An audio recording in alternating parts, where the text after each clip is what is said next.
All right, welcome to episode, I think this is 191 of these art checks we've done, which is kind of crazy. It's starting to catch up to art casters. It's kind of nuts.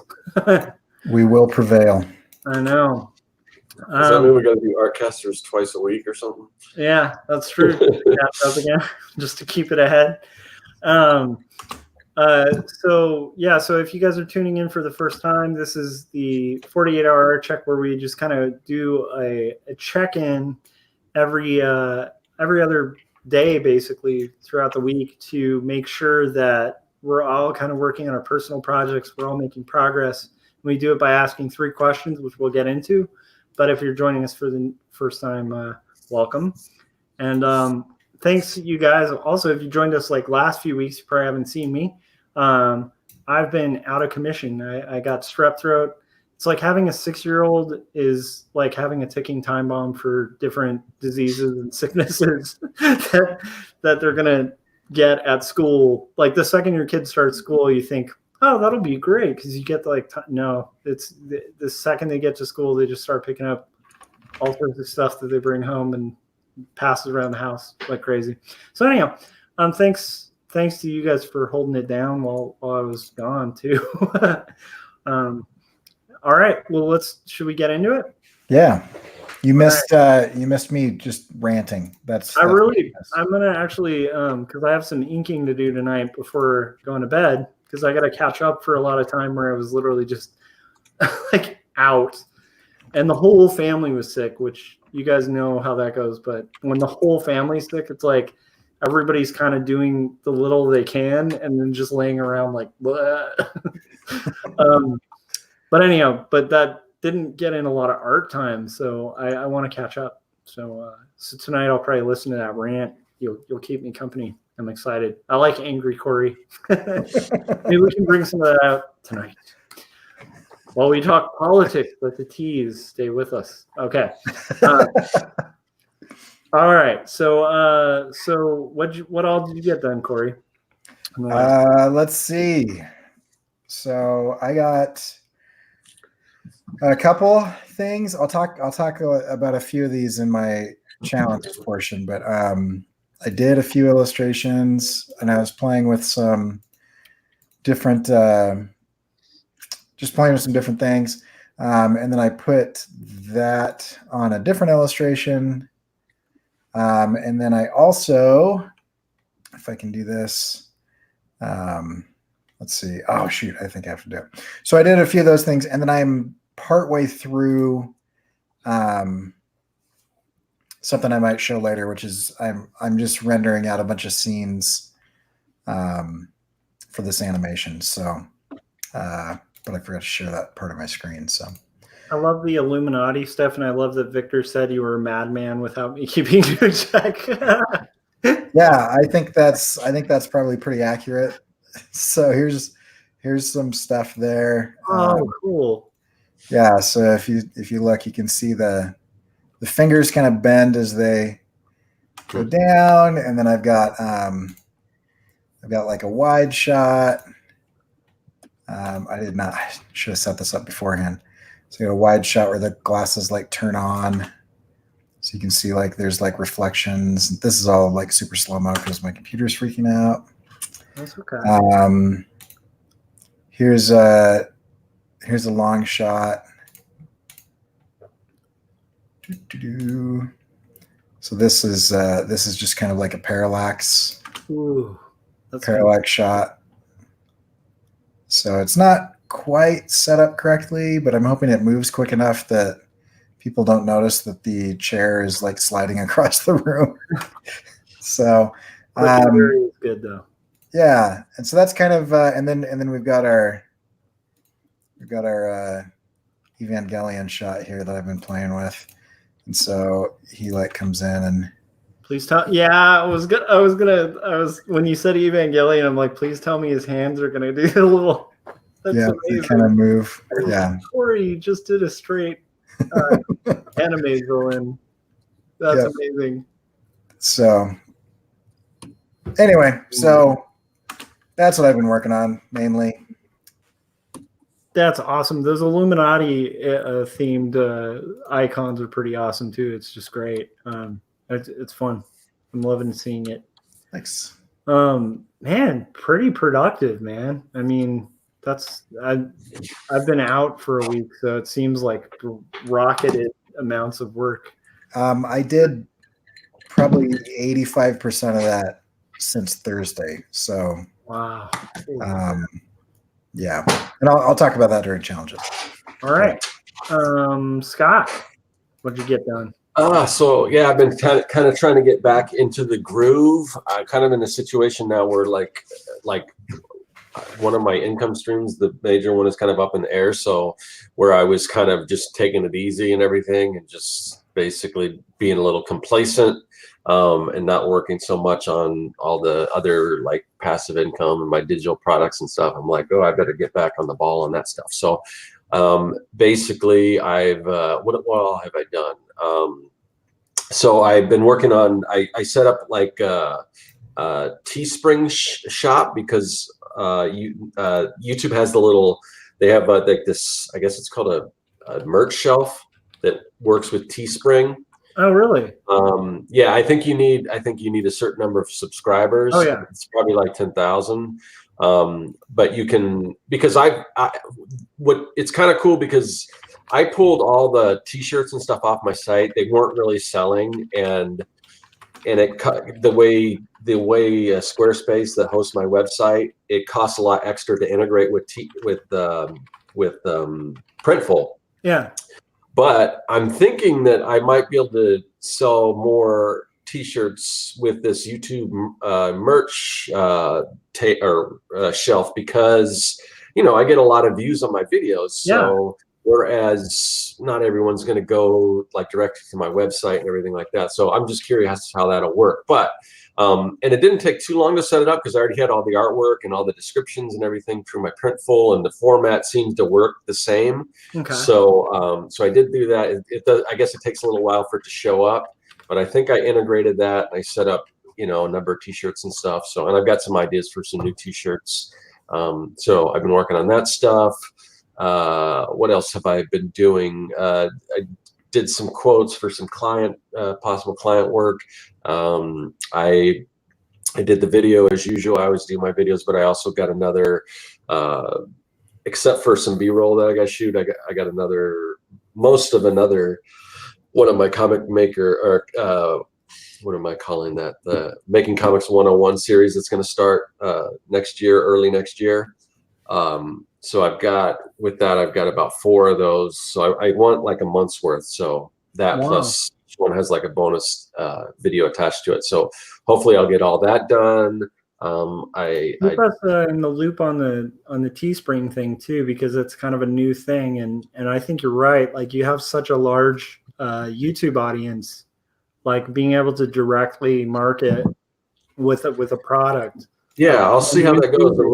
And I've got some ideas for some comic related t-shirts that, and I think I can gear certain shirts to certain things. Oh, and I've also got the other thing I was thinking of doing. I know I'm taking up way more time, but the other thing I'm thinking of doing, I've got all these old like pop culture shirts that are there. I mean, like they're on like some of the other like T Public and stuff like that, but I've never sold them in my store. But you can section off different stores, so I could do a video on like idea for creating pop culture ideas for t-shirts or something, and then I can integrate those into particular videos, because you can choose which products go to videos. So we'll see that, but I think that's kind of cool, because it kind of shows up right under your videos. It's kind of cool. So I have to see how that works out. So yeah, that, and other than that, what else did I do? Today I addressed my Christmas cards and got those out. So, and you guys will be getting yours at some point.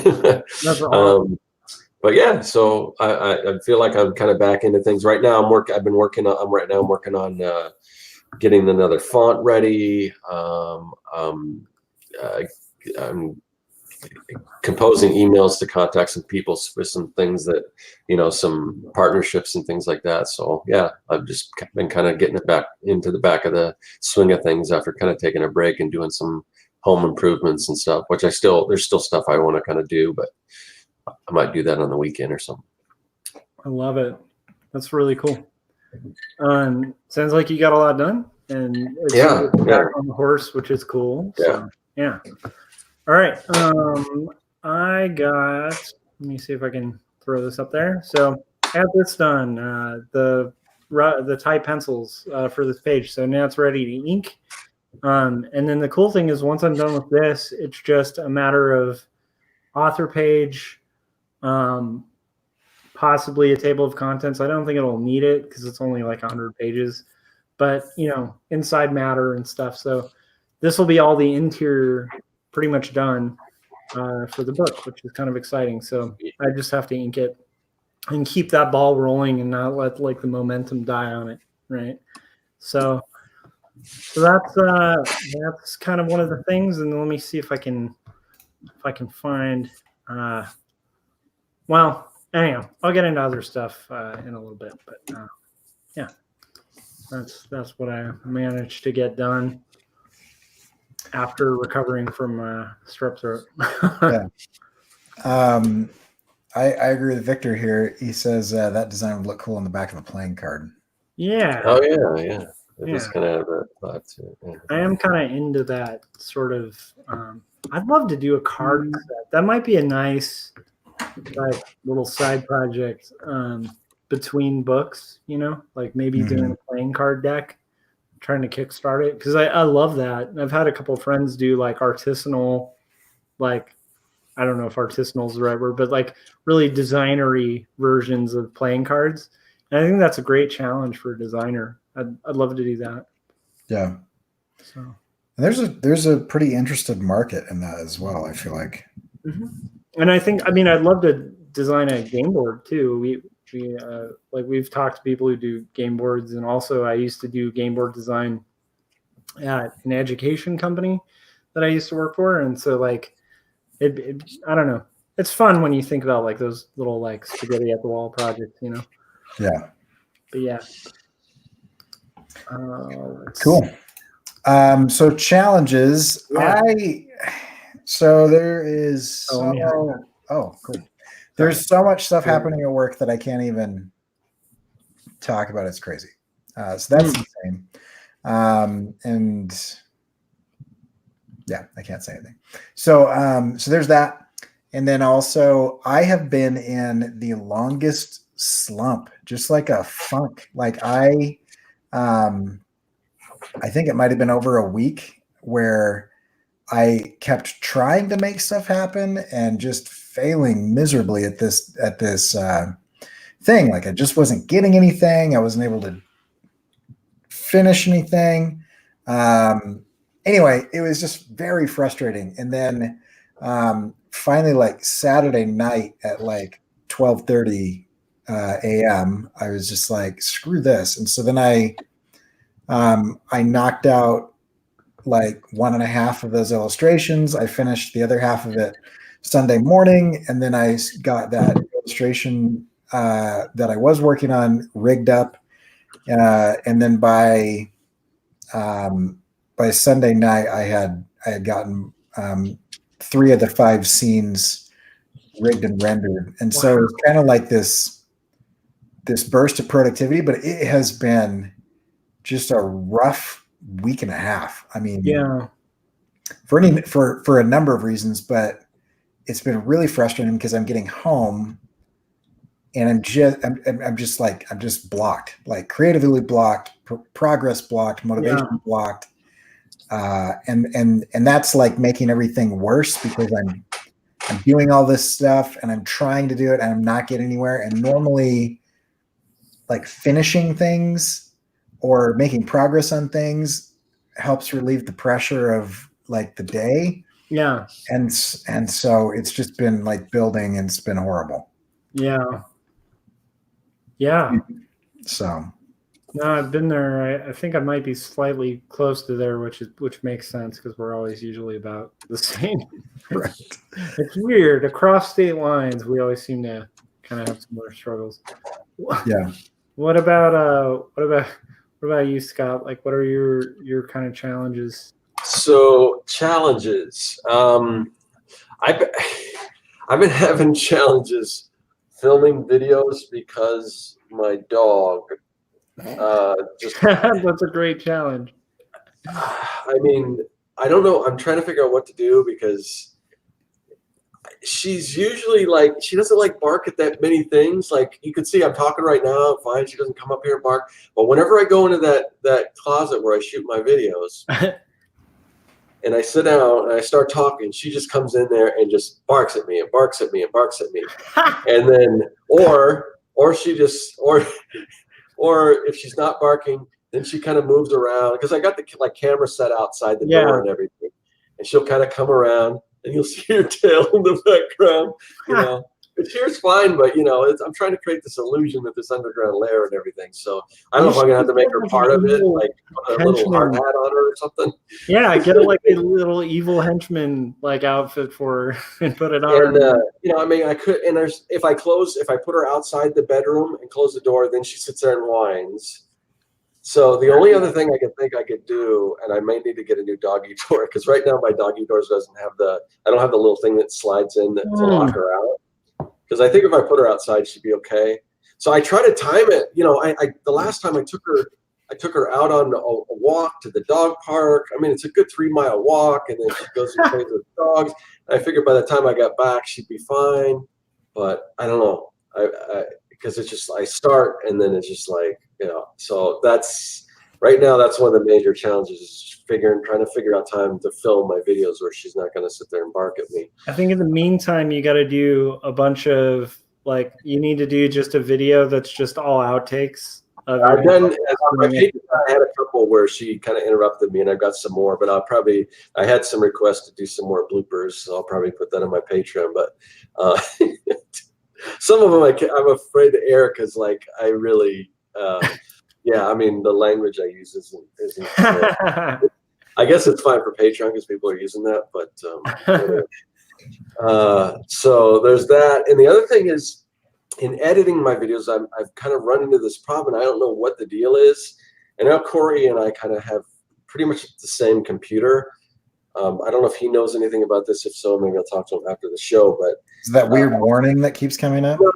This, and I don't know if it's my computer or if it's the software that I'm using to edit, which isn't the software that you use, so that might not help. But so I use Cyber Director or CyberLink Power Director, and Cybertruck. What's that? Not Cybertruck. Just sorry, bad joke. Which, I mean, I've got the Adobe suite. I just don't. I mean, this Power Director is like super user friendly and it's just really easy to use. So I tend to stick to that. But all of a sudden, like the play when I'm playing my videos back and everything, it's like super laggy, and it never did that before. And so I can change the setting where I can put it on a low resolution setting on the playback, which I can sort of get away with. But I just don't know why all of a sudden, I don't know that I've made any differences to my computer, why that would be slowed down. And I don't know. I just don't know. So that's something I'm dealing with right now. Yeah. Computer issues and software lags I think could be probably listed as like the greatest challenges of modern graphic designers and illustrators. I mean, that, you know, if you're ever bored, if anybody watching this, or I'm sure we've already gone down those rabbit holes, but there are so many memes based around the pinwheel of death or the beach ball of doom online because of graphic designers who are just frustrated with slow computers and yeah, but I've never had that issue with this computer that I have now. I mean, it's been pretty good, but I don't know if there was some kind of a setting that's changed, or I don't know what the deal is. But just all of a sudden, Apple just paid to put out a hit.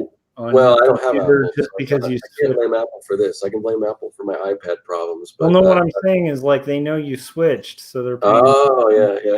They're saying like make. Well, I never switched because I never had, and other than at jobs I've had, I've never worked in Apple. Other than one of your old computers at one of your old jobs put out a hit, but that does sound very frustrating. And maybe you guys can strategize after. I think that sounds challenging.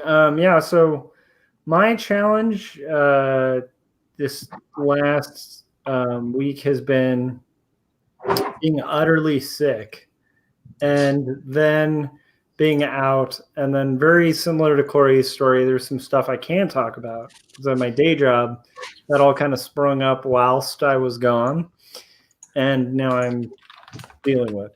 And so that's a whole world of interesting stuff. We're also wrapping up a catalog, which is anywhere you work, trying to finish up a catalog is a headache.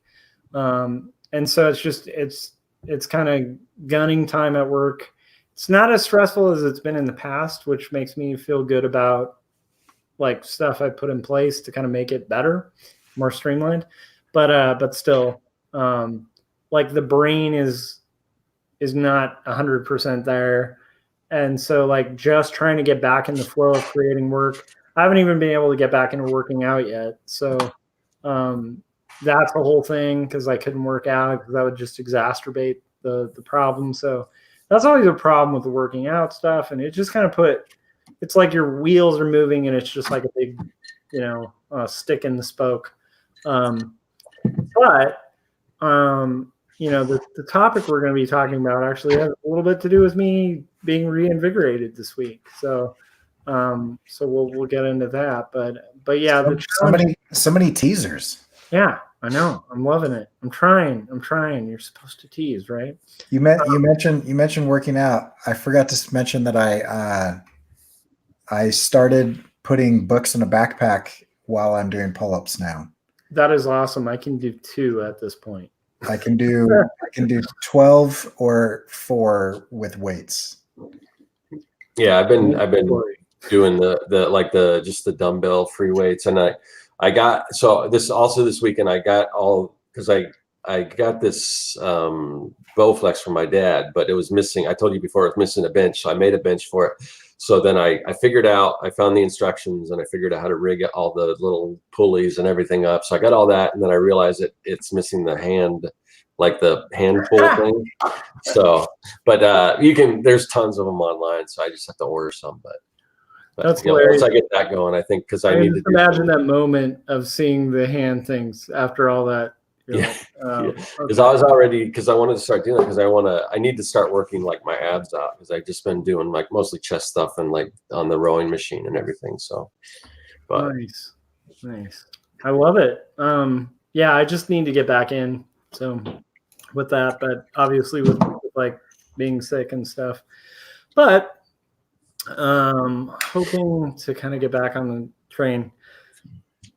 Oh yeah, excuse me. Another challenge was Christmas plays, family Christmas plays, it's an awesome challenge because it's literally the first time my kids like done like choir stuff, and it's kind of fun to see him like wiggling around and kind of not really singing, kind of like moves to his cousin, starts whispering, and then occasionally kind of says a couple words. But it was hilarious and cute. And at that age, my daughter is the one like rocking out like to the hymns, Yeah, my kid was just dancing like hardcore up there, and it was pretty funny. And and I have to say, I was texting with Kevin that it was weird being a dad where you're as excited about your kid's Christmas play as you are about like a refused concert. It's like, I'm like, no, I can't stay late for work today. I'm seeing my kid at Christmas. I felt like putting on a sweater. And anyhow, yeah, it's an interesting induction into parenthood. But yeah, that's awesome. Okay, so let's get into plans. So what are your plans, Corey? So part of my procrastination that I was doing this week was that I rearranged my studio. And so you can see, I don't know if anybody knew where this was before, but now I have like everything going on here, and then I've got all this back here. And so it's much more set up for video now than it was before. And I have access to the back of my computer. But I also got these lights. Let me turn them off. And turn that one on. There we go. So I got these lights that I can mount. And then I can control them with my Elgato, and so I can turn them on and off. Oh, that's cool. Yeah. Oh my gosh! So you can literally just do like a straight up like it was a dark and stormy night. Yep. I can also go in and I can change the color temperature so they can get much warmer. Oh wow! So Corey, if when we're talking politics, I'm teasing the later thing. When we're talking about it, if you start getting mad, you can make it more red. Yeah, just be like, ah. I love it. It's amazing. I've got to figure out my Elgato thing. The only thing that I just keep getting the warning saying you need to update your software or skip this version or whatever. It cracks me up that it's called Elgato, and this is going to be a total side rail thing, but I think it's worth it because it's entertaining. When I was a kid, we were being like jackasses at like, it's like 16. You're like, I was all into punk rock and stuff. And we're like walking around the neighborhood just doing nonsense. And this guy like steps out on his lawn and gets in our face and he's like, "Hey, they call me El Gato. It means cat. It means I'm always watching." Like we're like, oh crap. But anyhow, anytime I hear El Gato now, I think of somebody going, "Hey, my name is El Gato. It means cat."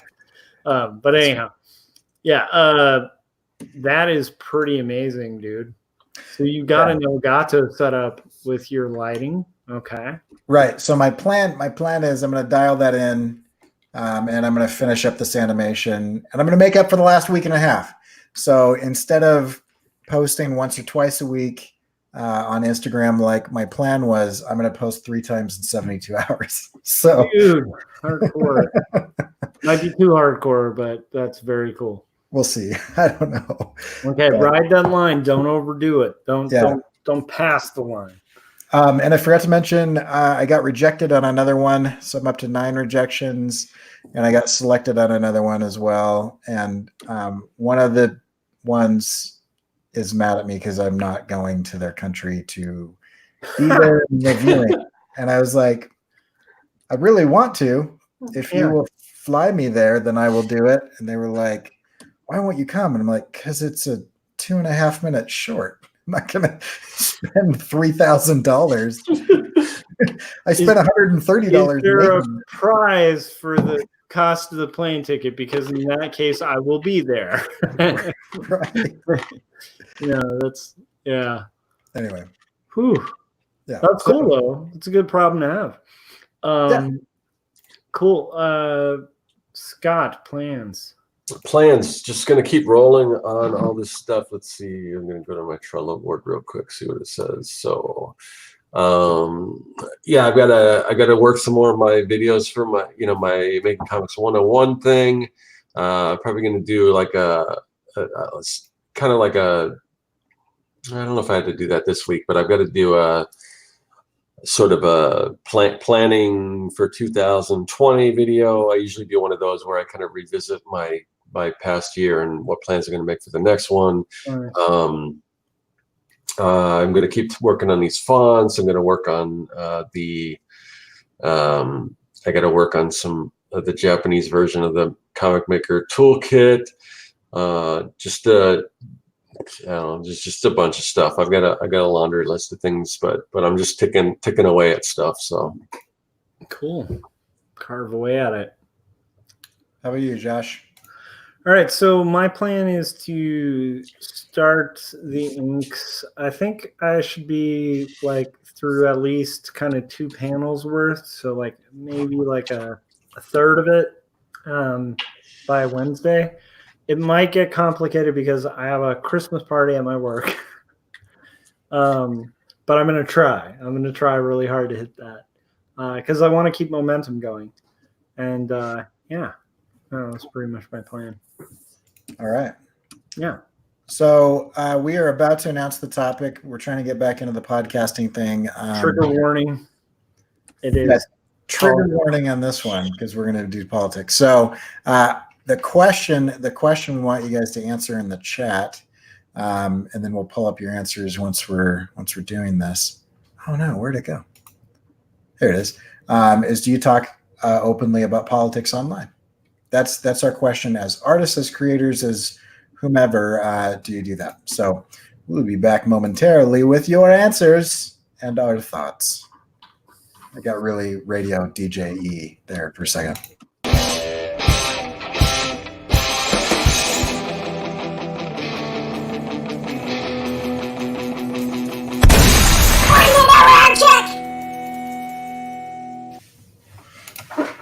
Okay, so we are back, and today we're going to talk politics. Yes. And So, Josh, why don't you kick us off? so let me kick it off. I thought it would be cool. I had like a little bit of an experience this weekend where I did some canvassing for a local political candidate. You stretch canvas over wood. Is that canvassing with an extra S, but similar, but not at all. But anyhow, that got me thinking, because I'm pretty vocal about politics on my social media accounts. Some people choose to be less vocal. Some people choose to refrain altogether. Some people make their entire platform of art about political activism, and I think it's a tenuous issue, right? I mean, in the comics community, you have things like Comics Gate. You have things like, you just have a lot of controversy that has to do with politics, and I think we all tend to, like, within our show, we tend to not talk about a lot of those issues, and I think it's a conscious decision. But I think each of us has like a different way of approaching politics with our own art careers and within our own social media. And I kind of thought it's actually a pretty good topic to touch on, like why we each approach politics in the way we approach it, how we approach it, and why we approach it that way. Because I think for all of us, I think it's something we've thought about, this is what I'm hoping people who are listening to this, who follow the 48-hour art check, or are maybe just artists like curious about how to approach it. What I'm hoping comes out of this is, by the end of this, I hope everyone who does art at least thinks about their approach to politics before they post. And that's the only thing I'm kind of hoping will come out of this, because I'm guessing, and this is a semi-informed guess because I know you guys pretty well, but I'm guessing each of us has thought about it before we've posted. And so I thought that might be kind of a cool way to go about it. So first off, I wanted to know what your guys' thoughts are on like how you approach, how do you guys each approach politics on your social media relating to art? How do you approach it in your art? And then why? That's kind of my main kind of thing. I'll be fast. Okay.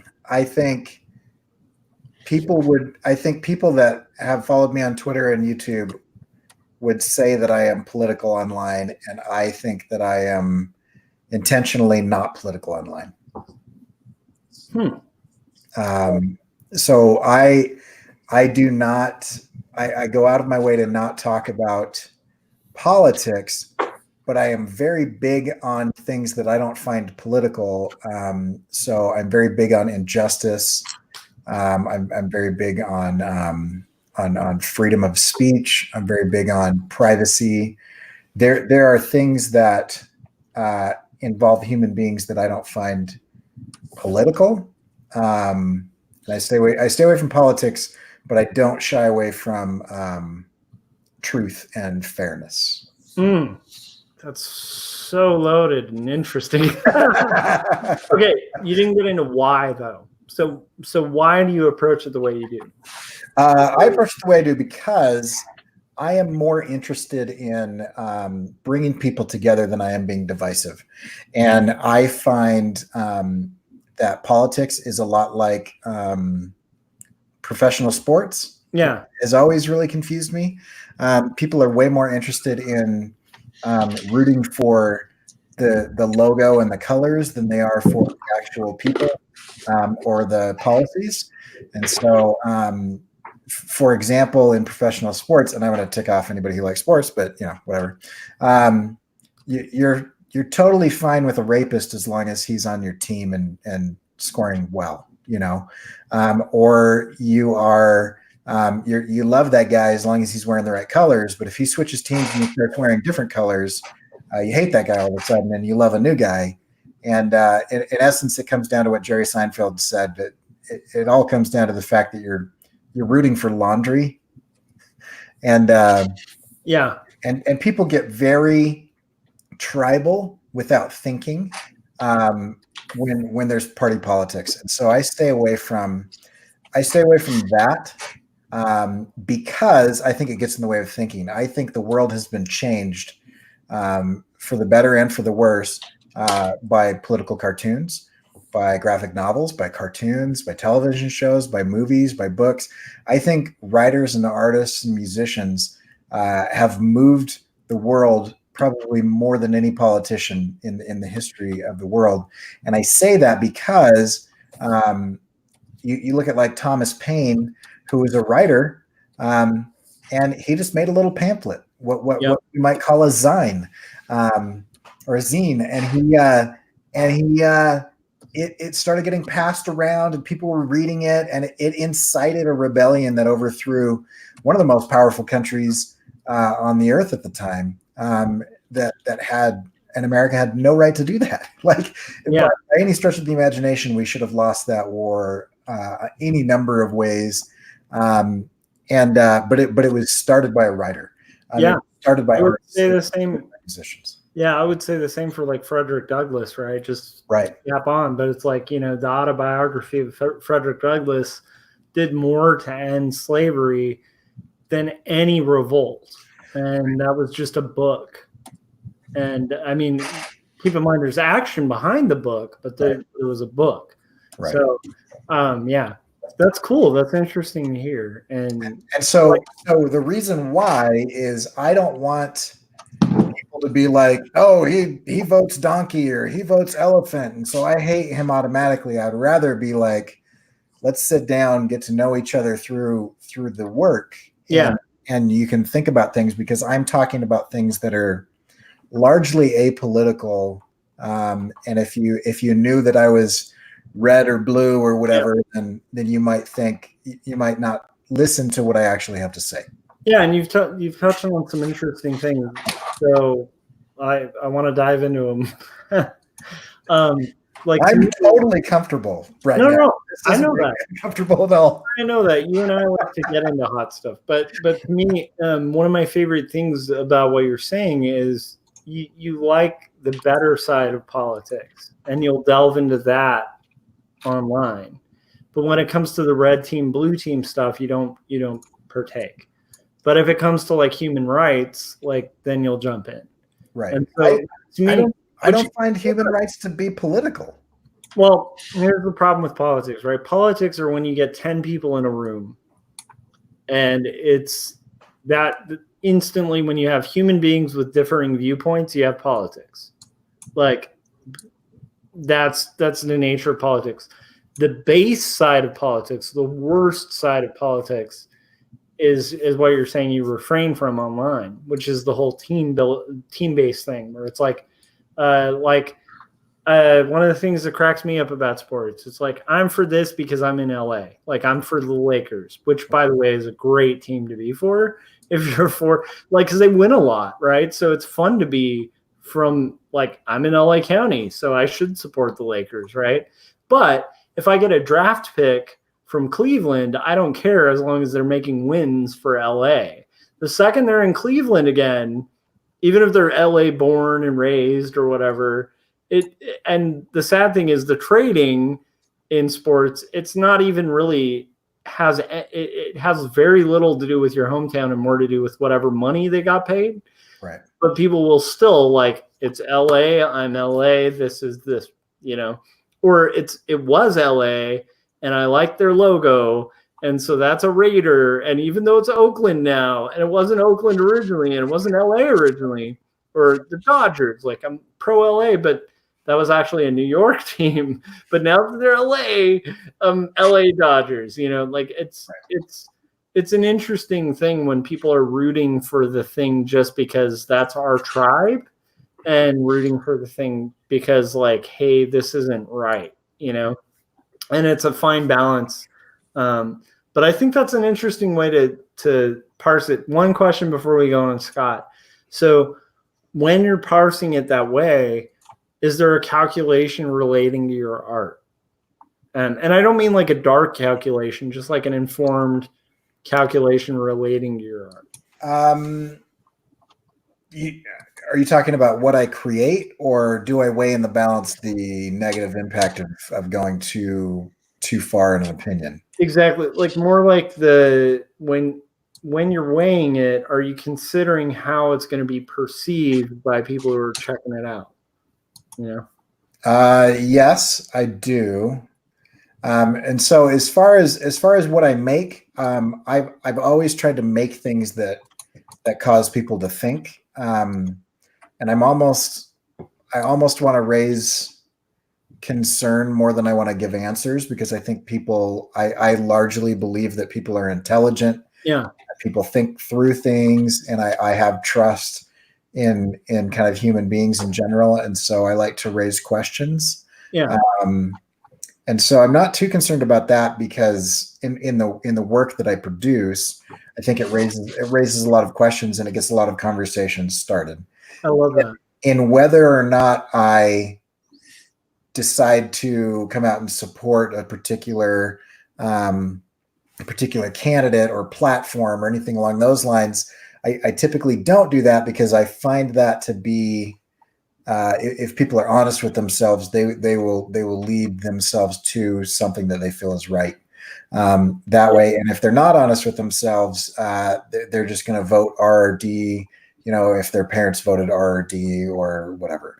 And so when it comes to me being like sharing political opinions, I do weigh not whether or not I'm going to like lose followers or offend people, but I weigh whether it's something that is important to me at a core value, or something that is that is I just find interesting, or I'm just riled up about, or whatever.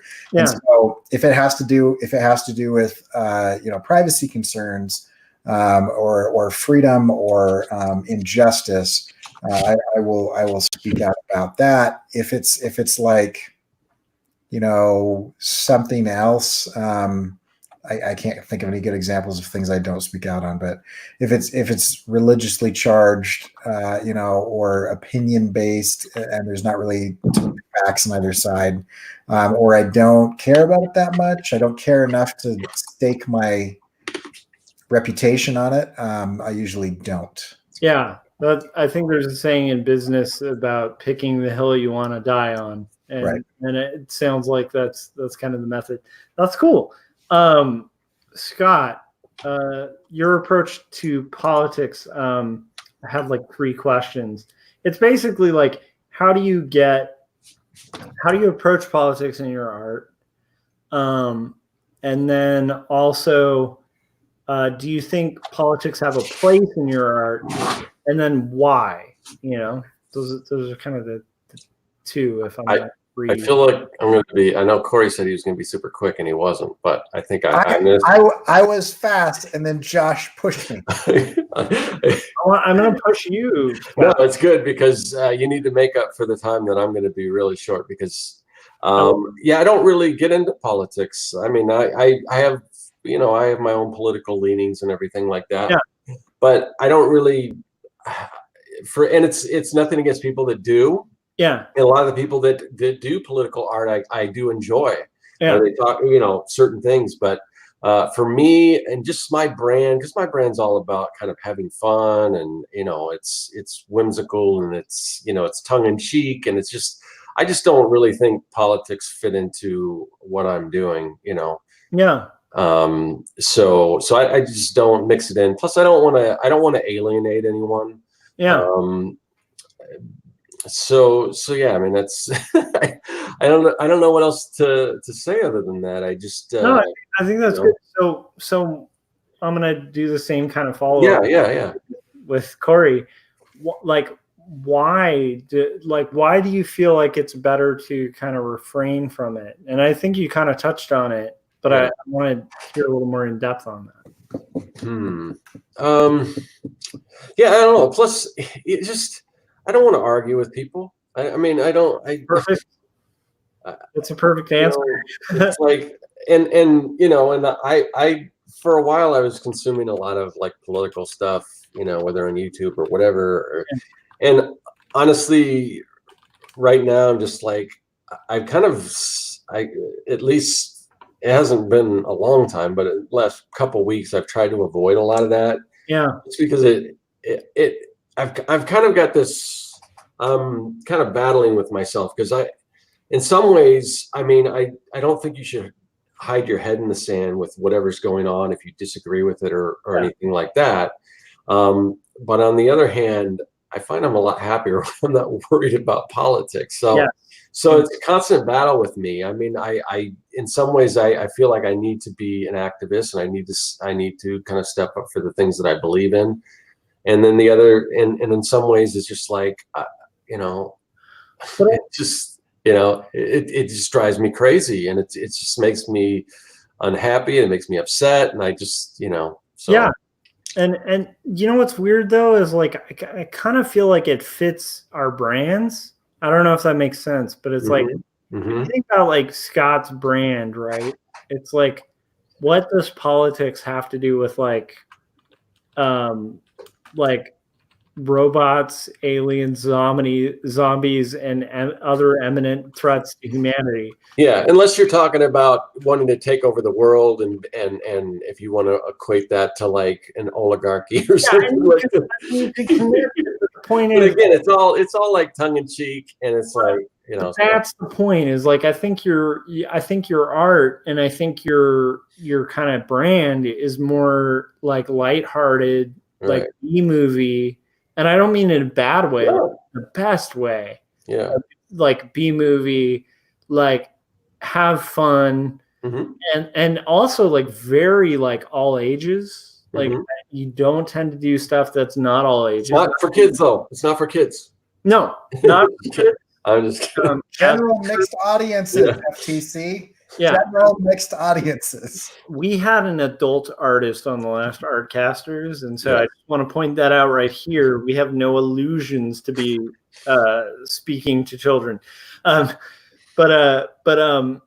my point is, like, with your brand, that fits your brand, and like I think it would throw, like I would be, and I'm very politically active, and it would throw me off a lot if out of nowhere you were like, I'm for this candidate and here's my art about it. Like I would be really thrown off. And that's somebody who's very active.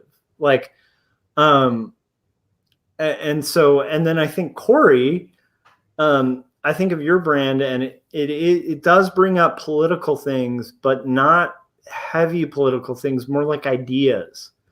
You challenge ideas, and ideas that are in the mainstream on both parties and are problematic. And it gets people to think.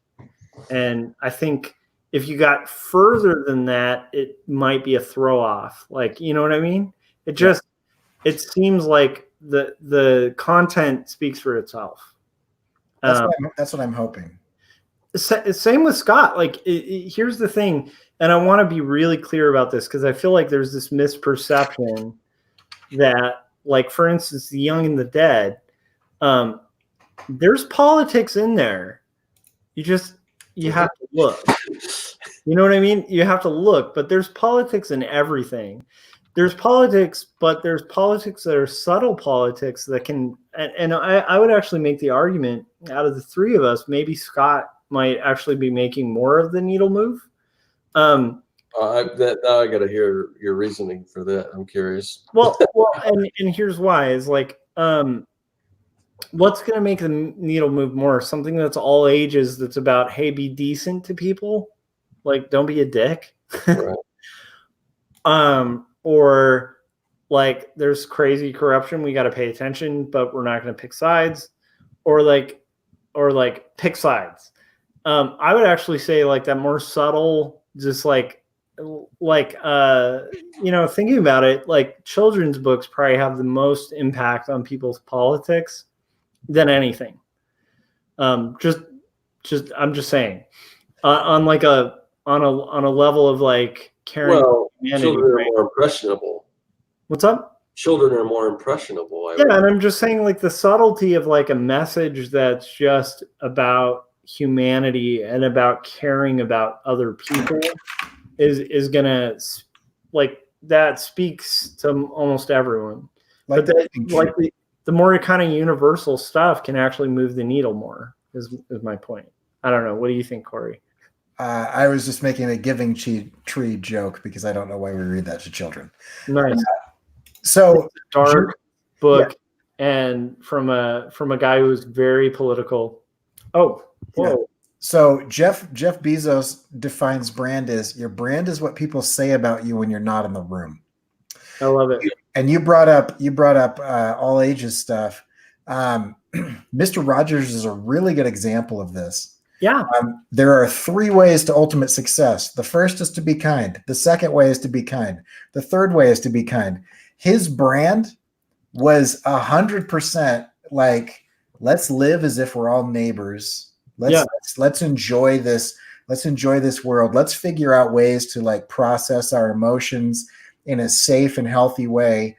Yeah. And it's not to say that he wasn't political, but he didn't let his politics get in the way of something that he felt was more important, which is people should be kind to each other. Yes. And here's the thing I like about Mr. Rogers is when it came down to it, he was more political than the most avant-garde artist because he stood in front of Congress and he took the most bitter congressmen and turned their minds about just having like public funding for a show like Mr. Rogers' Neighborhood. Yeah. So it's like, that's kind of one of the things that I wanted to kind of hit on with this is like, I think when you're an artist, I think you need to think about what is your brand. And I don't mean that in like the cold corporate way. I mean, like, what is your art saying? If you're a children's book artist, like getting super heavy into politics may not fit your brand. Now there's children's book artists, some of the best, like Sendak, great children's book artist, super loud about politics, right? But there's also children's book artists that have refrained from that. And I think you have to consider what you're saying with your art. And at the end of the day, I think you want to speak to the most people you can speak to. So, like we had Alternate Comics on Artcasters. And one of the things I really liked about his approach, and I don't think it's everybody's approach, but it was just kind of like hit anybody. Like he actually talked to us, like Scott and I, about the ability to reach out to, like, what's more effective if you have like, if you're vocal on the politics and you turn off the person you're trying to speak to before they even read the book, or if they read the book, they connect with the character and it causes them to change their perception and then they actually change their politics, right? So there's different methods. Anyhow, I'm interested in this as a topic. I am a little more vocal about politics, and on social media, and I think in my art, about like kind of the side I lean on, like which way I stand, that kind of thing. But I think that has more to do with like who I'm specifically gearing my art towards. Now, do I want somebody who disagrees with me to read my work? Sure, cool. Am I gearing my stuff to children? No. Am I gearing my stuff to like young teenagers? No, I'm not really writing like young adult fiction or anything like that. So like who I'm gearing my work towards is like more like older people. And I don't mean older, like a ton older, but people are like 18 or older. That's kind of where my work gears towards. And so I don't mind being kind of vocal about like which way I lean. But I have I like similar to you, Corey, because you were talking about having some conflict with it, and same with you, Scott. Like you were talking about having some potential conflict for it. Sometimes I feel like, am I maybe like sticking my flag in the sand and potentially turning off somebody who might actually enjoy my work? And that's something I really want to be cautious not to do. So for me, I'm pretty actively like open about being kind of like super left, right? I'm not super duper left, but I lean very left. And lately, like this weekend, I volunteered for a campaign, which was cool. It was an interesting experience. I have never done that before in my life, like actually canvassed for a candidate. But there's a candidate running in my district that I really believe in. And I've listened to their, they run like a media network that's gone on for like 20 years. And I've like been a follower of that for about 15 years. And so when that person announced they were running for my district, I felt like really excited about it. And then about the next day when I decided to canvass was when I saw all the smear ads running against this person who I know better. Like I've followed this person for years and I know the smears are BS. And I'm looking at like a scenario where locally the whole system is rigged against this person, and I really want this person to represent my district. And I feel like, well, I'm going to volunteer. I'm going to give it a shot and like knock on doors and talk about why this person's a better candidate. And I'm going to post about it on social media because it's a new experience, and I feel like it's worth sharing. However, the potential downside of that is I might turn off people who have contrary political viewpoints from checking out my work. Yeah. And the other downside is because my work deals with like issues of faith, and most people in my camp of belief are on like a totally opposite side of politics. I might be turning off that potential reader or whatever of my work. Yeah. So it's something I juggle, but I tend to side on this. Like for me, I guess my standpoint is more like I'd rather kind of be like, my work is all about authenticity and truth. And so for me, I think my social media presence has to be about authenticity and truth. And it'll kind of weed out people who aren't interested in that about myself. And weirdly enough, I do feel like I still have readers that don't agree with me politically. But I do think it fits my brand to be a little more political. But I don't know if you guys disagree. I'm kind of curious. I think one thing that's really important is if you try to be everything to everyone, you'll be nothing to no one. Yeah. Basically, like if you water yourself down to be like super milk toast so that you're palatable to everybody, you're going to be uninteresting, and no one will have any reason to interact with you or interact with your work. Yeah. But I do think it's important to choose to kind of pick your battles, right? And so, yeah. Like I think one of the most political things I've ever done is my children's book, which is about kindness and the benefits of it. But I mean, if you look at it, it talks about greed and theft and avarice and hubris. Yeah. And, I mean, there's some pretty deeply ingrained, like psychological issues that are going on. There's marital problems that are alluded to.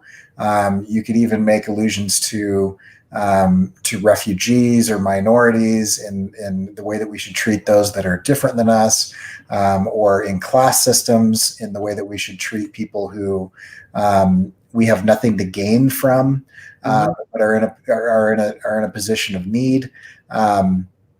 But ultimately, it's a fairy tale about a woodcutter who finds an injured bird and gets some treasure because he's nice, and then his wife is killed because she's greedy.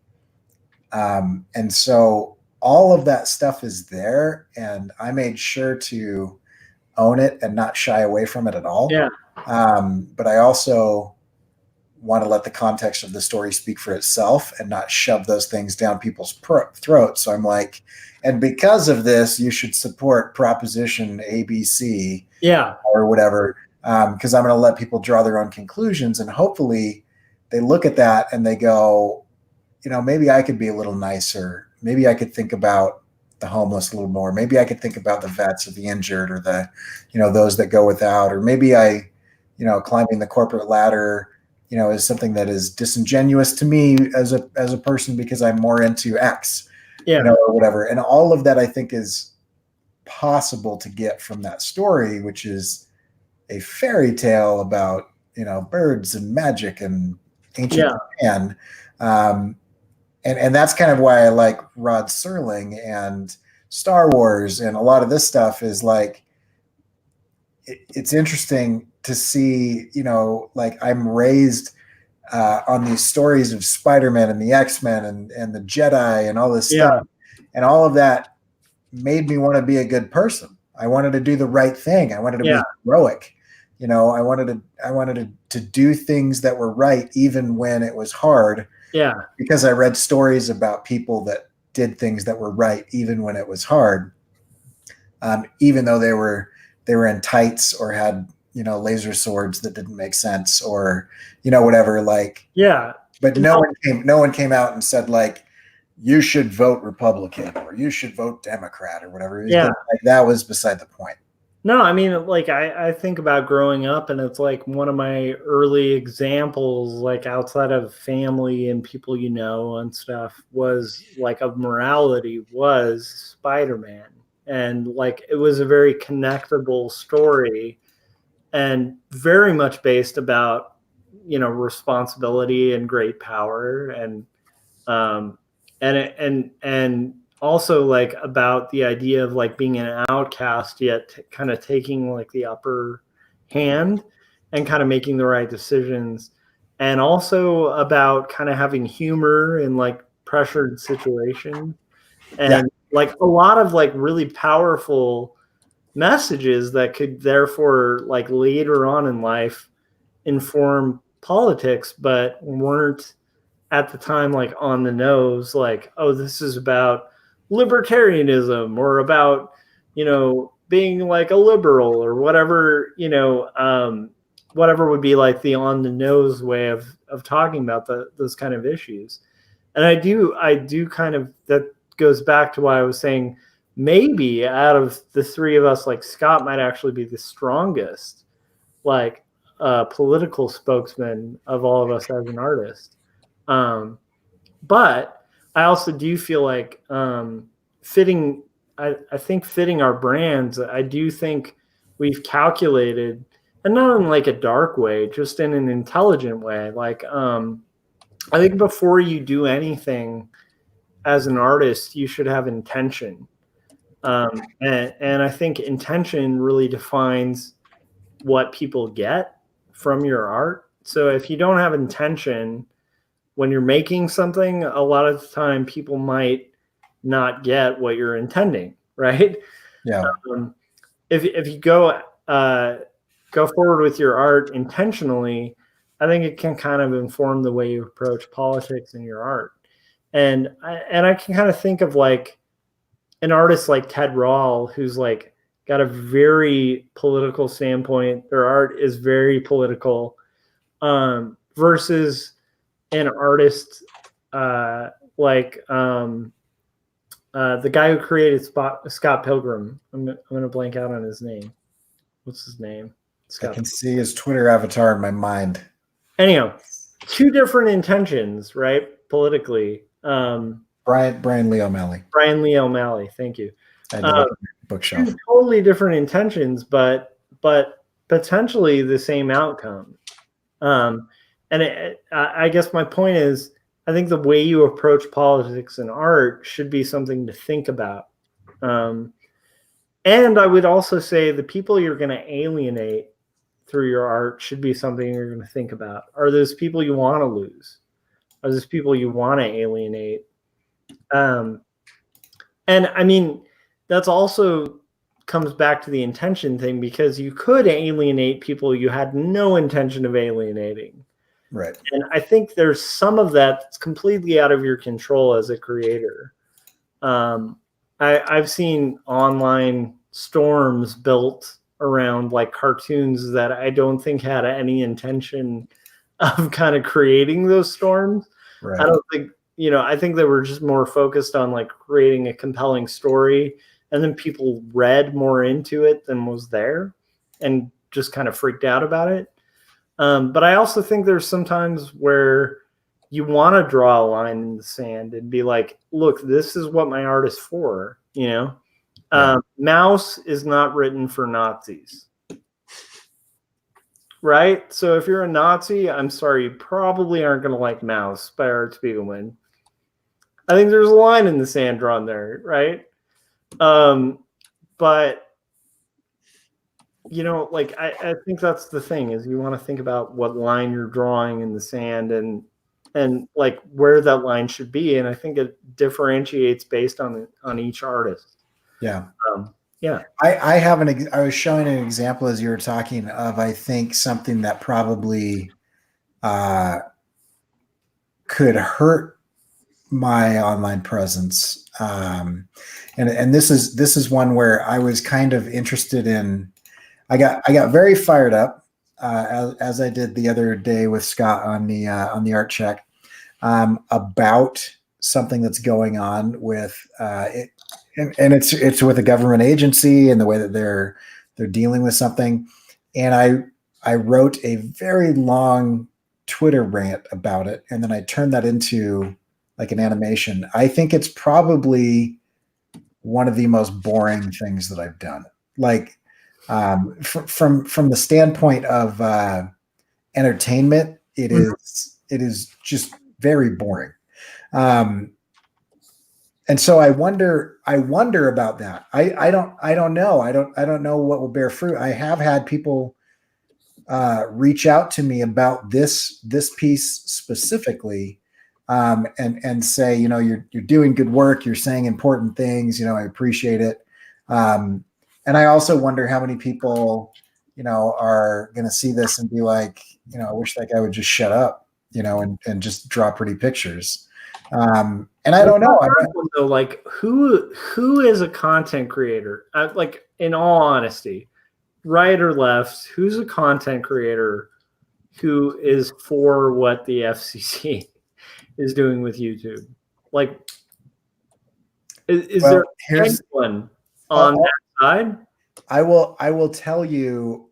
I'll tell you where the real challenge lies is if you are 100% Ayn Rand open market, invisible guiding hand of self-interest, and you read between the lines in what I'm saying there. I am calling for improved and better regulation of an unregulated industry.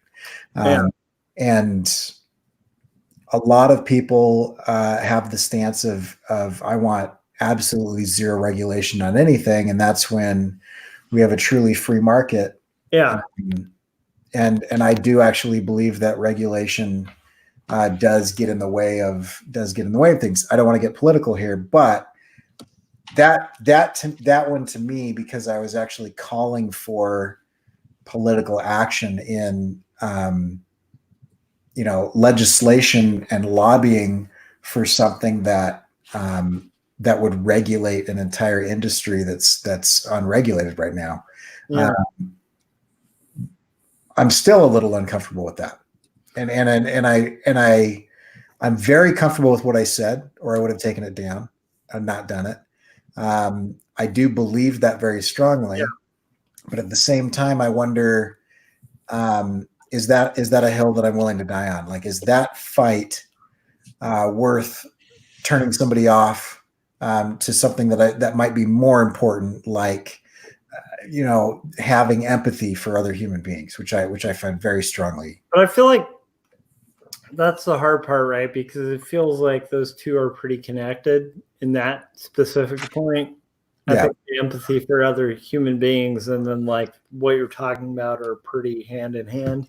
But it doesn't feel like that. Yeah. If you're in a different camp, and so there are certain camps where and certain parties where there are trigger things that you automatically turn off to anything that's said. Yeah. As soon as you see one of those things happen, and I'm not interested in people automatically shutting off before they get to the crux of it. And so in Instagram, I don't have the ability to do a 20-minute long diatribe, rant on the intricacies and the nuance of externalities in a mixed market setting. And me just saying that, most people are going to be like, what are you talking about? That is so boring. And that's why it takes longer. And so it's such a bite-sized snap shot of such a nuanced issue that I feel very conflicted about, because I like free markets. But I also believe that externalities need to be regulated. Those two things are at odds with each other in such a way that makes it very difficult to share art in a nuanced way in a world where art is consumed quickly and at a glance. Yeah, I think I can relate to that because, like, I've talked about, like, in my social media, it's pretty obvious which way I lean. Yeah. But in my art, less so. And like the main issue that Quarterly Stories is dealing with is mental illness and mental health. Right. And one of the takeaways I'm hoping people get from it is there's a couple kind of things, but one of them is, I think there's this misperception in society that mental illness is like this really weird thing that nobody goes through, and you right there, you are mentally ill and no one else is. And so therefore you're strange and no one else is. And I'm trying to kind of bring a voice to what I think is a movement of kind of a unifying idea of, like, mental illness is kind of more universal than we acknowledge. Yeah. It's actually not totally insane. And that it's something that can be dealt with and addressed and talked about openly. And that, to me, that's a thing that I don't think should be political. It should be universal, right? Yeah. But that is a fine line of, like, it is a hard thing to address, and it is one of the things of there are certain parties that might read that and be like, oh, mental illness, no, like, no, we don't go there. Whereas I think it's a hard to talk about issue that should be kind of diverse and kind of all inclusive, and kind of cross that barrier, And that's one of the reasons why I was like at the top of this. I was saying I think Scott might actually be more on the powerful hits for politics. Weirdly enough, by not hitting too hard. I don't know if that makes sense. I don't follow you, but meaning you're not alienating anybody. Yeah. Oh, okay. By not alienating anybody, like, for instance, Star Wars, like the first Star Wars film, paints a very black and white picture of evil and good. Right. Paints a really pure picture of what it is to, like, overcome fear, confront injustice, right?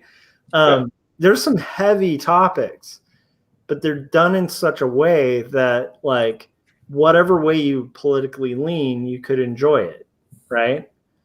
Right. But I also don't want to fall in that camp like Corey was talking, where if you try to please everyone, you please no one. So. Yeah. But I don't agree. Like I would say like Star Wars isn't trying to please everyone. No, I'm not saying that about Star Wars. I'm just saying about what I'm doing, where I'm not going into politics and I'm trying to, and I don't want to alienate people. Yeah, but that's where I'm kind of getting is I think you do fall into making statements. Like any art you make is a statement, whether it's I wouldn't group you with Thomas Kincaid, right? Just painting pretty cottages that say not a lot, right? He's a painter of light, Josh. Come on.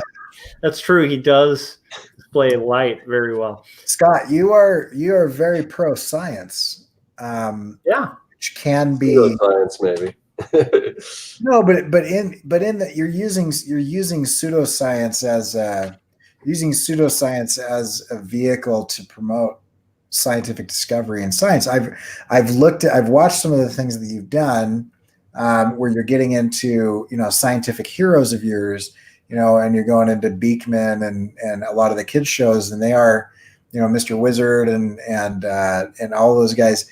They're very pro scientific method. They're very pro science. They're very pro research, which can be a very political thing. There are a lot of people out there that feel like science is politicized and that people, that scientists are following the money and wherever the political power is. And there's a lot of interesting arguments to be made for, which studies get funded and which studies get defunded based on how that's going to drive public opinion and how whatever. And there's all kinds of stuff like that.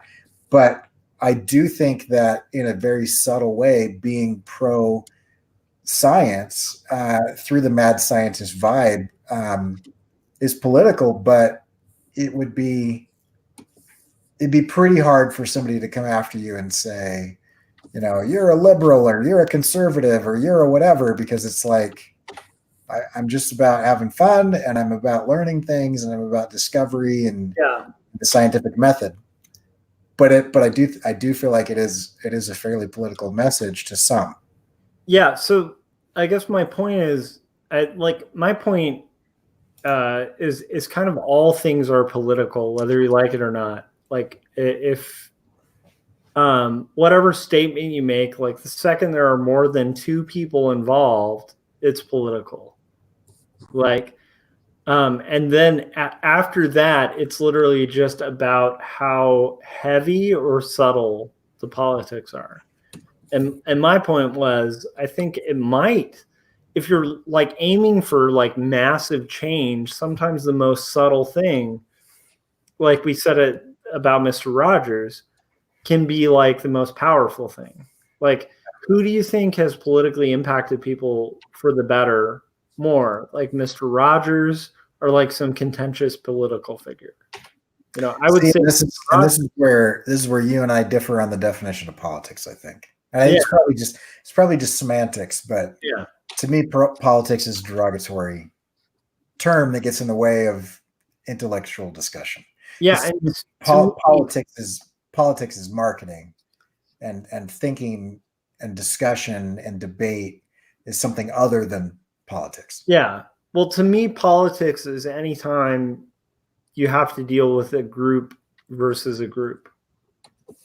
And that happens the second you have an unbalanced group. But wouldn't you just call that the human condition? I mean, wouldn't you just call that life? I mean, that's just. Yeah, I would. But my problem with your definition of it is that your definition of politics is so broad that it's almost meaningless because it's unilaterally applied to every situation. Well, it is applied to every situation, though. It's like a political act is literally taking a side. So, like, that's why I said 3. So if you have 2 people, it's hard to have politics, right? Because 2 people can have a discussion, right? There's no one to be swayed. But the second you add a third, you have somebody to be swayed, and you have differing viewpoints. You have politics instantly. I mean, so at its purest, like politics can be good. Like, I've talked about this too. Like a corporation, right? Like inevitably, there's politics in the structure of a business, right? You have limited resources. You have multiple departments vying for resources. What's going to happen? I mean, like literally, the human condition is going to make all of those departments vie for those resources. So, best politics in a purely beautiful system would work where you have all those different departments talk together and go, you know what? This department really needs those resources. The dirtiest politics are when everybody talks and everybody needs those resources, right? And then you have fighting. Does that make sense? If you have people and you have limited resources, you have politics. I think that is true, but I don't think that's what politics is. Politics is governance. Politics is the topic of applying governance of the application of force to move people towards or away from specific action.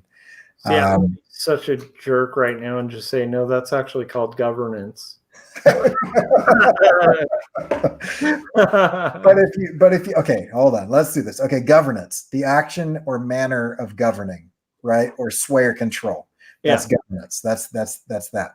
Politics, the activities associated with the governance of a country or other area, especially the debate or conflict amongst individuals or parties hoping to achieve power. And so governance is the actual force of governing. Politics is the activities associated with the governance. Mm-hmm. And so politics is the application of force within governance. So let me argue my little point back. Okay. So you have three people, like we are pack animals, right? So I'm not disagreeing with your point. What I'm saying is that at the end, when you say, and that is politics, I think part of it is politics, but it doesn't describe the entire thing. And the part that's politics is the idea of the rules that are set in place to govern. Yes, but here's the thing. And here's the thing I think we can all agree on. It's like when you have people who are prone to leadership, like people like leadership. Okay. So if you have three people in a room, there's just subconsciously going to be a leader picked. The larger that room gets, the more that need for a leader is, because we're kind of like group people. Like we like groups. We're not isolated, solitary beings, right? So in a perfect system where you have a governance, right, there's not necessarily something wrong with that. And so in a perfect system, when you have politics regarding that governance, it's not wrong. Like there's good politics and there's bad politics. There's good, which is for the good of the people, and then there's bad, which is for the bad of the people. The more people that get involved, the worse it gets. and the more complicated that gets too, because it's a lot harder to draw like from point A to point B. Like if there's three of us and we have like the resources conversation, we have limited resources. There's three of us. It's much more likely we can come to like a conclusion that kind of benefits everybody than if there's 20 of us. If there's 20 of us, that gets a little more complicated, right? But and what seems good for like the 10 might be terrible for the other 10. And you are currently describing human nature and interpersonal communication. 100%. But that's communication. Politics has the need to use communication. It isn't communication. Well, here's the thing.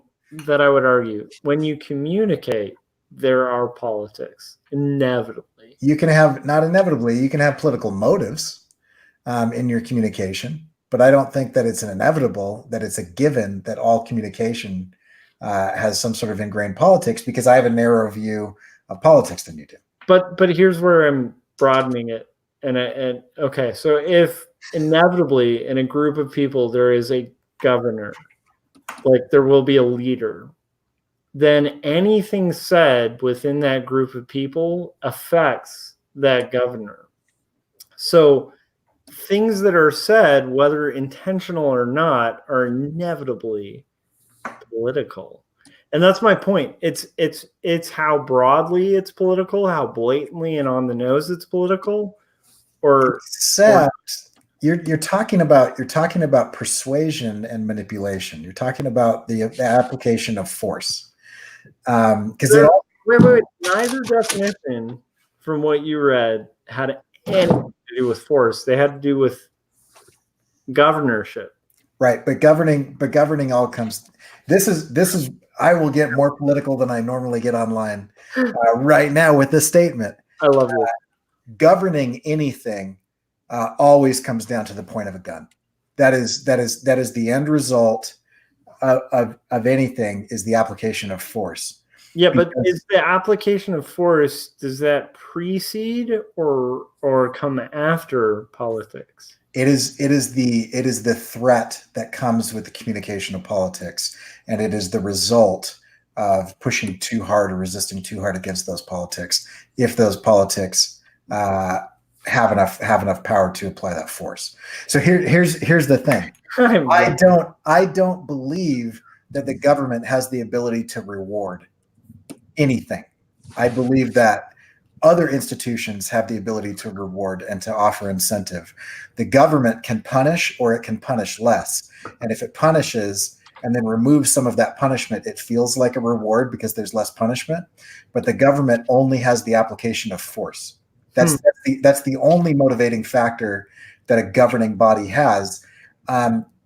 Within familial relationships, within friendships, within societies, which I think is outside of government, which is within religion, within other things, you have the ability to have both an incentive and a disincentive, or an incentive and a punishment. But governments, everything comes from the point of a gun. If I don't want to pay my taxes and I resist enough, eventually either my life or my liberty will be taken away.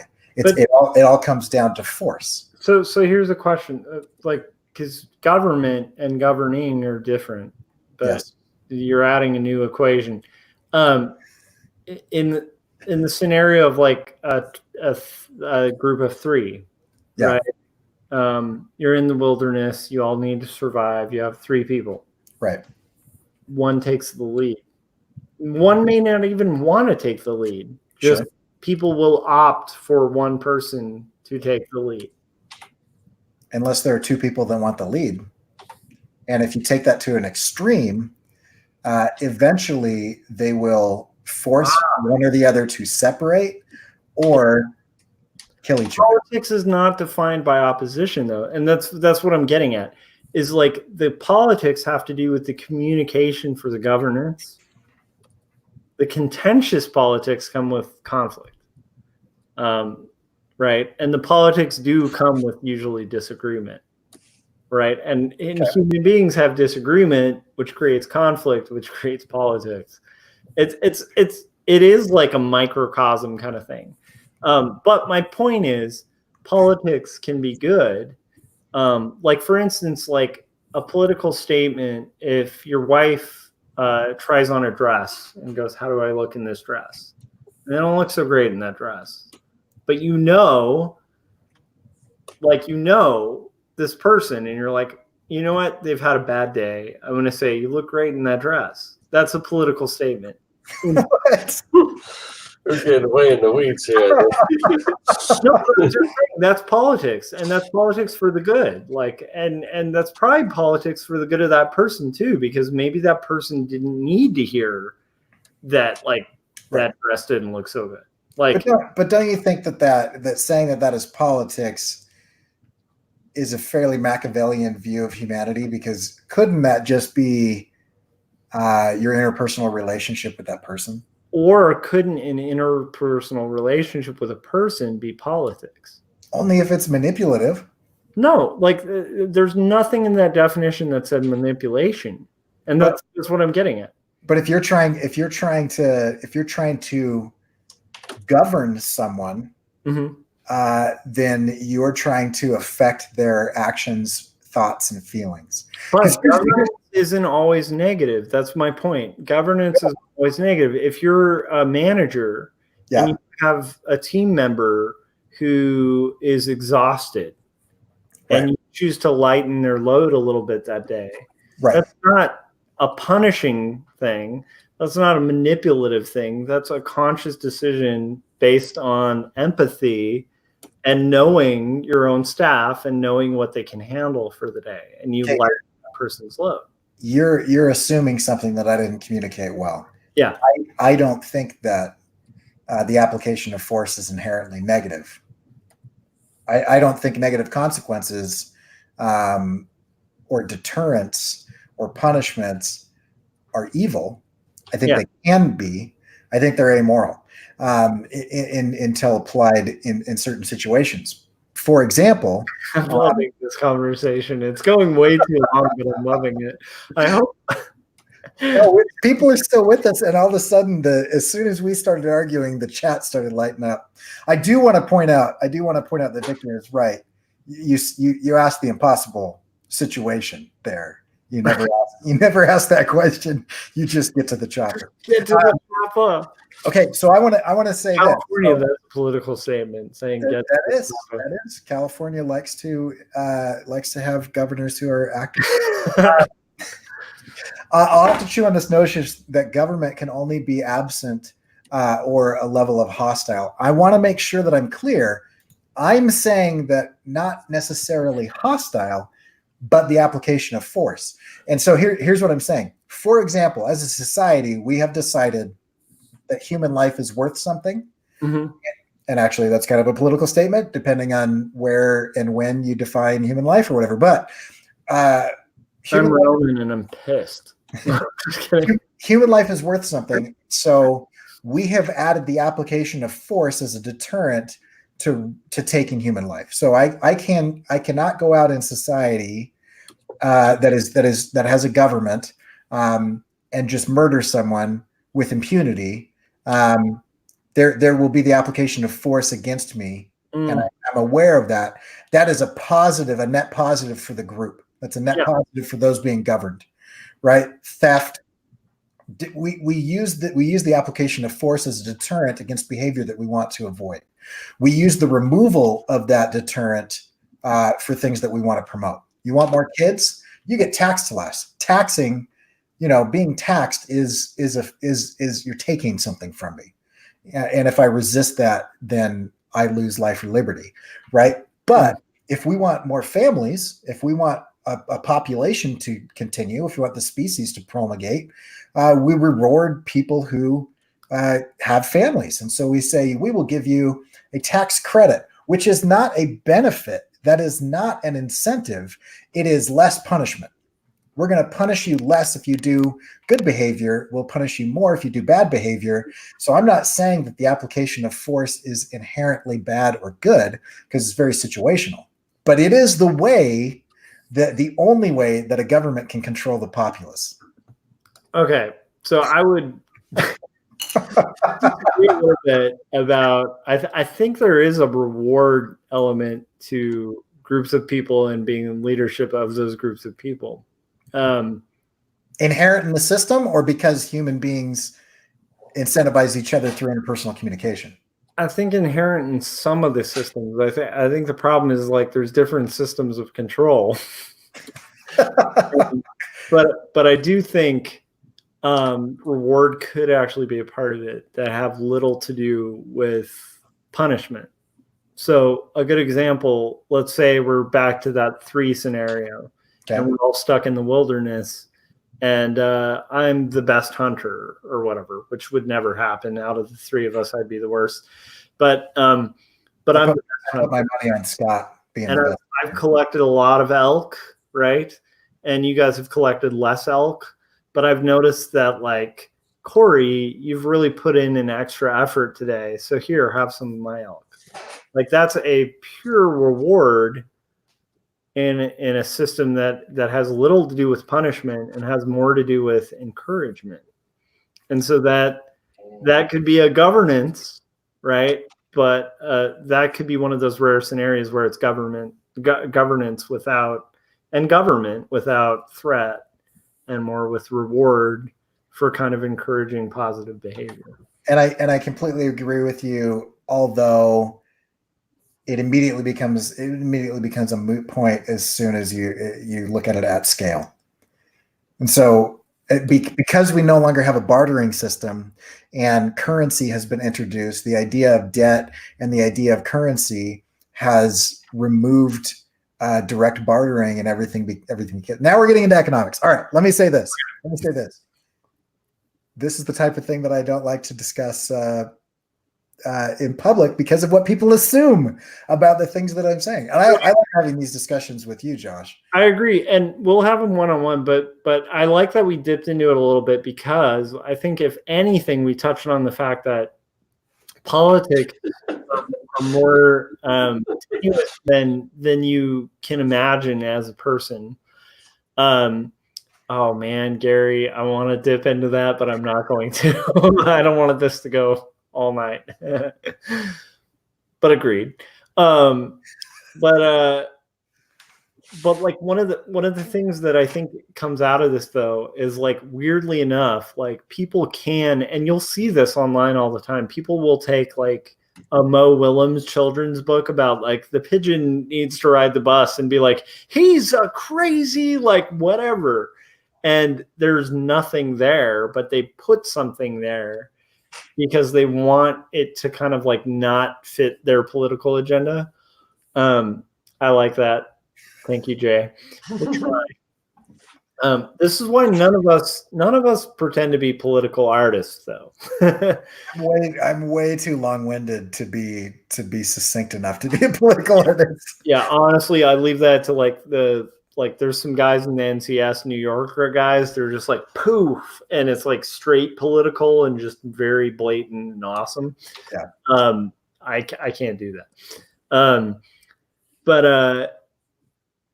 yeah, like to me, it's just, you can put politics into anything you want. As an artist, when you're doing art, like it's a good thing to kind of balance and think about like how political you want to be, you know? And for me, like, I don't feel shy about putting my own political leanings or my own political activism online. And this ties in a little bit to what I think both of you guys have said, which is I don't want to assume the worst of my audience. Like, I want to assume that if there's like a hardcore Republican who likes my art, that they'll be able to kind of just like my art and not be thrown off by like, hey, we don't agree politically. Yeah. Like, and I will say, when it comes to like customer service or like who I sell to, I don't really care where anyone leans politically. I think that like you should be able to buy from my stuff like whatever political viewpoint you have.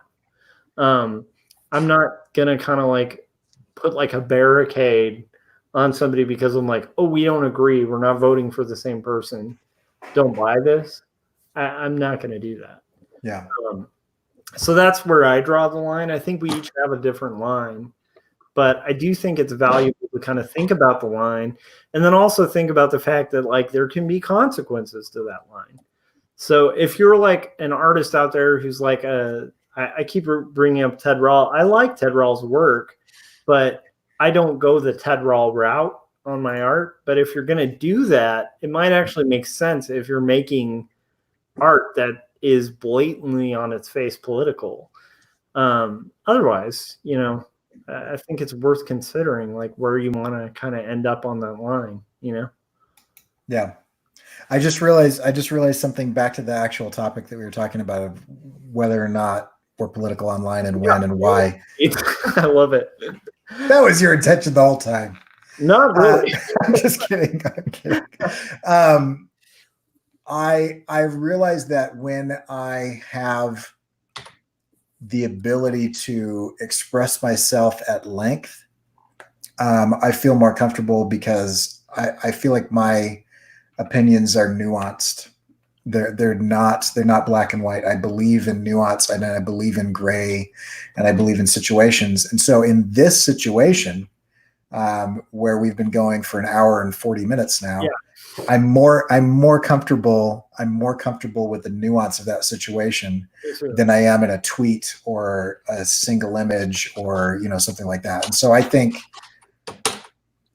I think if I were to just go on Instagram and just make a little poster that said, government is only the application of force, and then leave it at that, I would feel very uncomfortable with that.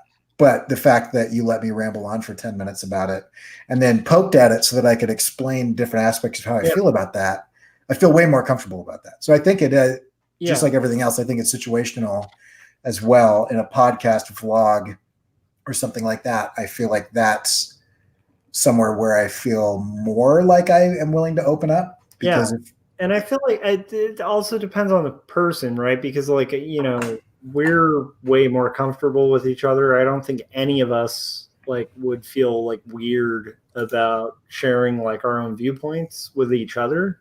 Right. There's some people who we might if we had a guest on this podcast, we might not feel so comfortable. And I think what you're hitting, what you're tapping into, is actually kind of a truth in general. I don't think most people, no matter how horrendous you might even find their viewpoint, can be boiled down into 5 seconds. I think nuanced conversations are a real mind opener for most people. And I think that's one of the beauties of art, because art can speak for itself. So even though we're talking right now, if you read our work, I think you're going to get different takes on politics, and the work tends to speak for itself. And I think that's kind of cool. I think that's one of the best things about art, is the work can kind of do the dialogue for you. And to me, even as vocal as I am about politics online and stuff, it's when it comes to my own artwork, I think that probably has more impact than anything I could say in a tweet or a Facebook post. And I would say the same for Corey. One single illustration can probably say more about your feelings on government or on privacy than anything you could say in an hour and a half, which is insane. But it's kind of the cool thing about art. Yeah. And then same with Scott. Scott, I know you refrain from politics, but I do think your art speaks for itself, for what you want to say, So, yeah. I think the meaning of this illustration is applicable to everything I just ranted about. I love it. This has been a fun conversation. All right. Well, thanks for everybody in the chats for kind of chiming in. Gary, I said this in the chats, but I'm going to say it publicly. Thank you for the Christmas card. Oh yeah, I was going to say the same exact thing. I got Gary's card, and my cards went out today. So. Ooh, so excited. I don't make Christmas cards. It's a terrible habit. I think Gary and I are the only ones still making Christmas cards. So. I've gotten a ton of them. Have you? I haven't gotten any this year. So. Yeah. Except for Gary. I get Christmas cards, but artist Christmas cards are always cooler. It's with Gary's, I'm oh, it's a Christmas card with a lion. It's awesome. Anyhow, yeah. All right. Well, thank you guys for talking politics. Yeah. Thanks for baiting me into an argument about. I'm sorry. No, it's fine. I jumped in willingly. I liked it, and I literally think, were I not me, I would have no idea where you stand politically. I literally wouldn't. Yeah. Which is good. And I'm not apolitical, but I'm definitely without party. So I don't like saying independent anymore, because that actually means a certain political thing now. Okay, Yeah. that's probably don't want to get into that. I just didn't know that. I don't know. I think people assume things when you say you're independent. And I would rather them not assume a label. I'd rather them talk to me for an hour and 45 minutes. All right, let's wrap this up. I've got to go to work. We're going to wrap. So thank you guys for delving into politics, even though we don't tend to delve into politics, which we probably won't in the next few. Thank you in the chats for bearing with us while we delved into politics. Let us know in the comments section like how you deal with politics and art. Like, do you feel like you should openly talk about it? Do you feel like it's something you measure? Is it something you are like blatantly just balls out, like, this is my politics, like my art or not? And then have you thought about like why and what the repercussions of are for that? It's a discussion I'm curious about, because it is a politically contentious time, and so like that can be a heavy thing to try to kind of figure out. And I think from this discussion, if anything, you guys have probably gotten the fact that like, hey, I don't think any of us have like a 100% solution to how we are dealing with it ourselves, you know? So yeah, that'll do it. You can find my work at joshuakemble.com, and you can check out my comic about faith and mental illness and at quarterlystories.com. And if you want to see my crazy leftist, wacky political agendas, you can check me out on Facebook and Instagram and all that other stuff. All right, Scott, where can everybody find your work? Right there at circworks.com. Pick up the Comic Maker Toolkit. You can get the Comic Maker Starter Kit for free. And yeah, that's all I got to promote today. Corey, where can everybody find your work, sir? You can find me at coreykerr.com, where I have lots of ambiguously political crap. But specifically check me out on Instagram. I'm trying to do some more interesting things on Instagram lately. So and if you want to discuss things, Twitter is a fun place to discuss things. So I absolutely love it. All right. Thank you guys, and we will see you on Wednesday. And here's a special announcement about Wednesday. We're having a special crossover, so you'll see Scott back.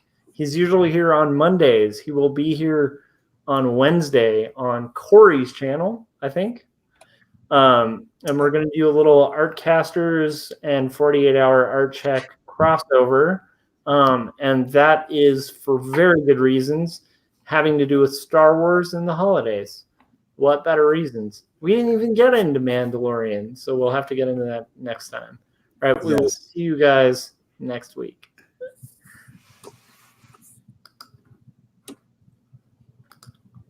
And the